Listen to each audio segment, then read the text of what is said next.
বাবার সঙ্গে ছোট নৌকায় ঘুরতে বের হন আদ্রিয়ান সিমানকাস। চিলির মেগাল্লান প্রণালীর সান এলসিদ্রো লাইট হাউসের কাছে এসে ঘটে বিপত্তি।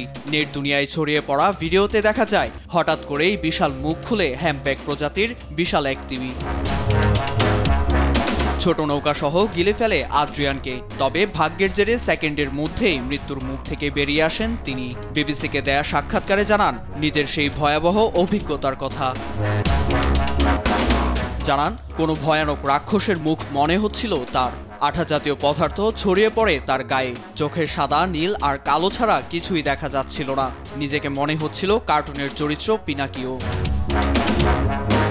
মৃত্যু অবধারিত, কষ্ট হচ্ছিল দম নিতে, নেই বাঁচার আশা। সেই সময় আকস্মিকভাবে তিমিটির মুখ থেকে মুক্তি পান 24 বছর বয়সী এ যুবক।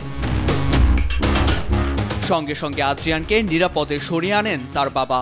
নেট দুনিয়ায় ছড়িয়ে পড়া ভিডিওটি তার বাবার নৌকায় রাখা ক্যামেরাতেই ধারণ করা।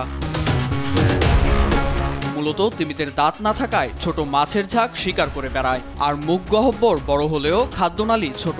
তাই কোনোভাবেই তিমিটি নৌকাসহ তরুণকে খেয়ে ফেলতে পারেনি বলে মত প্রাণীবিদদের। নীরব দাস, নিউজ ডেস্ক, দেশ টিভি।